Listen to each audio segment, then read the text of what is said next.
Essentially today I'm going to be doing the second part of my 2020 bullet journal setup video. If you want to check out the first part, I will link it in a card above. I go through the planning process and the thought that went behind the setup, which I'll be showing you today. Today is the walkthrough, the one before is the actual planning. First off, this is my 2020 bullet journal. This is a B6 Stalogy 365-day, I believe it's called the Editor Series notebook. I do have a review on Stalogy notebooks on my channel, so if you want to find out a lot of really specific details about this notebook, I'd make sure to check that out. This is actually the same type of journal that I used in 2019. Right now I have the journal in this Sojourner leather cover, which I'm really excited to carry into 2020. But the reason I like to use this notebook is because I like the size. I find B6 is the perfect middle ground between being easy to carry around and travel friendly without compromising on writing space. And I also really like that it has 368 pages in it, which I'm hoping will get me through all of 2020, because I just personally find my grading notebooks to be a bit of a tiresome process and one that I'd rather not do if I didn't have to. So besides that, I thought I'd mention quickly a couple of tools I used in this setup. I mostly just used pen. It's not that I don't like color, I just tend not to use a lot of color in my bullet journal. I mostly use the pen I use every day. This is the Faber Castell Pitt Artist Pen in this small size. This is approximately a 0.38 or a 0.3 tip. I also did use these Staedtler pigment liners. I've been really enjoying these, and I mostly use the 0.1 for some line shading and the 1.2 for coloring some circles, which I'll point those out when we get there. But yeah, for the most part, it was really only one pen. So for all of you out there who are worried about having to buy all these supplies to bullet journal, you really don't. You can actually do a lot with a pen. I'm also going to include links to some helpful videos and tutorials in case you are new to bullet journaling. Full disclosure, my system has evolved quite a bit in the 2 years I have been bullet journaling, so it's a bit different than the original system, and I'll talk about how my system deviates a little bit. But I do personally really think if you're starting bullet journaling, starting with the original method for at least a month and going really basic before you start branching out is really important, because I think you got to kind of learn the rules before you can learn to break them, if that makes sense. Without further ado, let's open up my bullet journal. So the first thing I like to include in my bullet journal is a key.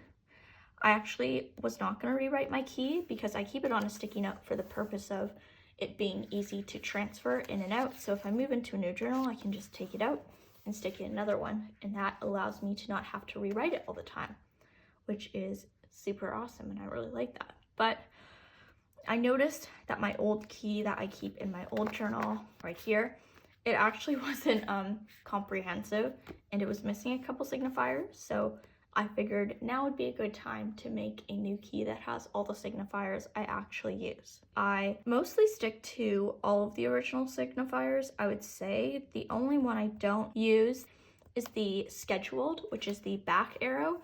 I just find there's no need for it. I just use the migrated arrow for anything that's being moved, whether that's being moved forward or being moved into a schedule. I just find there's no need to differentiate it.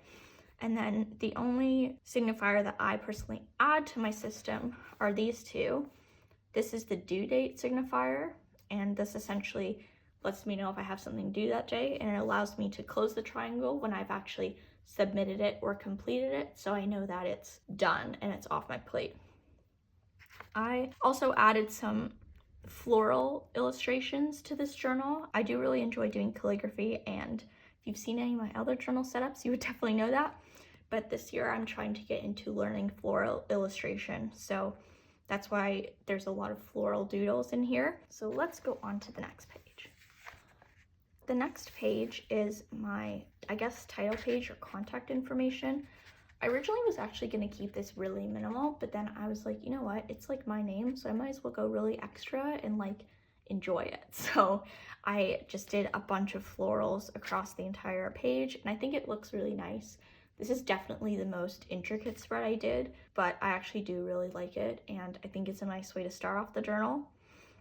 In the middle here is my name and my phone number, which I've just covered up for security reasons. That's pretty much the only purpose of this page. In case someone finds my journal in the event I've lost it, they can return it to me. Next is my index. I set aside 4 pages for my index because I find that's how much I need.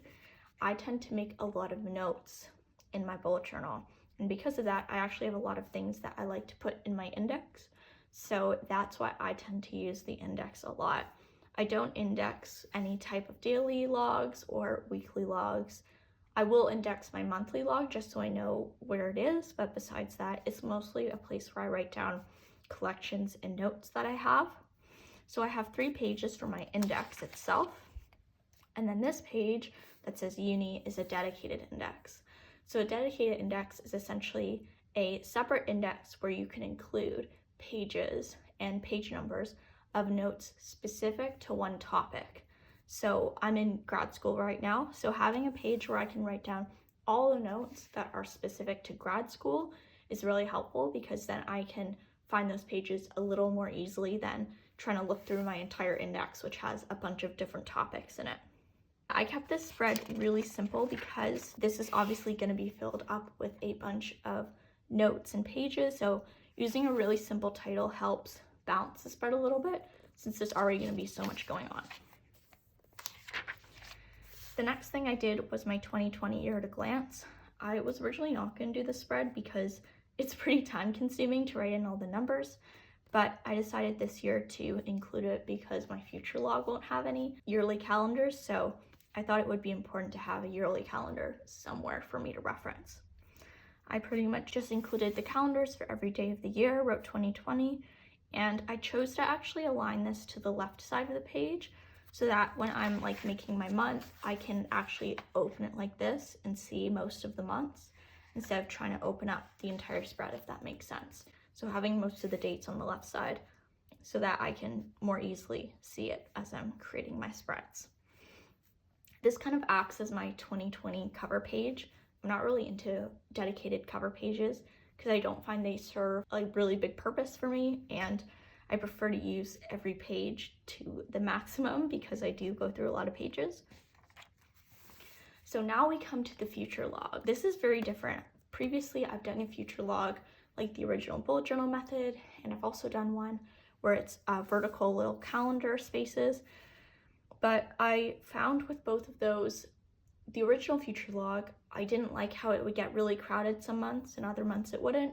And with the vertical calendar future log, I found that it was really squishy to write your dates in these like tiny little columns. So this month, or this year, I've decided to do something completely different and do a future log according to the Alistair method. So the Alistair method, essentially, there isn't a set area for you to write your monthly dates. So essentially you make a list of them all along here, and then you do a small dot for which month that date corresponds to. So you know what, let's just do one now so I can show you guys what I mean. So in January, we have New Year's Day.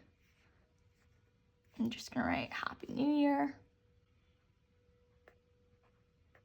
This surface is not very hard. So I write Happy New Year. That's the 1st of January, so I put a 1. And then because it's an event on January, I'm gonna do my event signifier. And then once it's complete, I'm gonna draw a line to it so I know that it's been filled in. And I'll do let's say this happened in April, I would do the event signifier here. So that's kind of my plan. It doesn't really bother me that the other months are gonna be all mixed in together, but I'm saying that now and we'll see what happens, but I don't think it will bother me. Let's go with that. So because I tend to have a lot of events going on, I did the first 6 months on this side, so January through June, and then I just repeated the spread over here and I have July through December on this side. So I'm excited to see how I like this future log, if I like it more than the other future log styles, or maybe I'll go back to it. We will find out together. So now we get into probably the easiest spread that I made. This is my 2020 memory spread. I also got this idea from Shada Campbell in her, it was part of her 2019 setup, but it was actually in her January plan with me. I will link it above. This is the spread that I made that I definitely am the most hesitant about. I usually only make spreads I 100% know I'm gonna use. For this one, I'm really hoping I'm gonna use it. I really wanna use it. I'm not sure if it will work out, but essentially it's like a little timeline. And for each month, I'm planning on drawing a little memory or something that happened that month. This is definitely going to be something that I might not initially be the most interested in doing, but I think it'll force me to go through my monthly journal. I like to journal every day, so it'll force me to go through what I've written throughout the month and go through all the memories throughout the month and really process it, which I think is a good thing. And then I'll find something to draw here. I'm not a drawer by nature. I do calligraphy, which I've been working on for a very long time, but drawing is something that is definitely new territory for me, and it's something that I want to improve on this year. So trying to integrate that as much as possible into my bullet journal so I can get daily practice is a strategy I find that really works for me, and I'm hoping to do that in this spread. The next spread is my 2020 goals and intentions. So the purpose of this spread is just to kind of get an idea of my mindset and what I want to not specifically accomplish in 2020, but generally. I got this prompt idea actually from Archer and Olive's Instagram. They make those really cool notebooks with the amazing 160 GSM paper.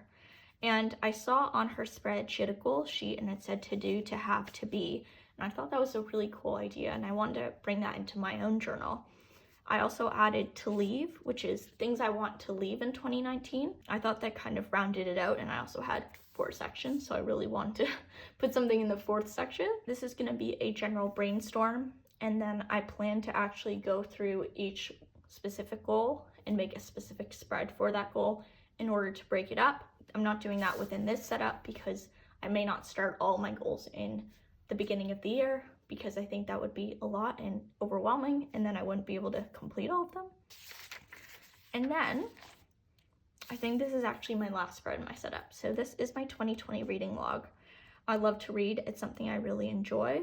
And it's, oh, sorry, this is not the last spread. And I want to be able to see what books I read each month and how many books I read each month. So I broke it up into 12 months of the year. Under each month, I'm going to write the books that I read, as well as maybe doodle in the floral illustration that I choose to do that month. I was kind of freaked out with the black circles, but I think it's pretty fun. I'm into it. And then the last spread is just a spot for me to brainstorm floral ideas, lettering ideas that I want to incorporate in my bullet journal. This is actually was supposed to be my 2020 cover page, and then I decided not to do it, so I thought I'd bring it here. My plan for this bullet journal, oh, that's a little ink smudge. Oh, funny. Anyway, my plan for my bullet journal is to each month have some type of floral illustration that I want to carry out throughout the entire month, so that by the end of the 12 months, I know how to illustrate 12 different florals or leaves or something like that. So this is a spot for me to practice drawing a couple leaves that I might want to do, so that if I'm going into a new month and I'm not sure which floral or leaf I want to draw, I can look here and get a couple ideas. So that is my plan for this section, and that is my entire 2020 setup. So I'll do a quick flip through again for you guys. I have my key, which is where I get all my signifiers, my name page in case I lose this and some nice person returns it to me. I have my index, which is where I write down all the notes pages that I make in this journal so I can easily reference them. I have my year at a glance, so if I'm stranded on a desert island and I need to make my monthly log, I will still be able to do it. I have my future log, which allows me to track upcoming events that are throughout the whole year, not just in the month I'm on. I have the second half of the year for my future log. I have my 2020 memories, where I'm gonna draw one special thing that happened each month. I have my 2020 goals and intentions where I'll write down my general aspirations, intentions, and goals for the month, what I want to do, what I want to have, what I want to be, and what I want to leave in the past. I have my reading log so I can see what books I read and see exactly how much I read every month. And then finally, my 2020 brainstorm page where I can be really creative and doodle a couple things that I might want to include in newer setups.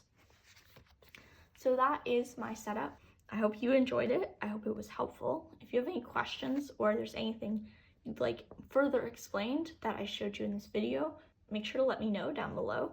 But that is all for now. So I will see you in 2020.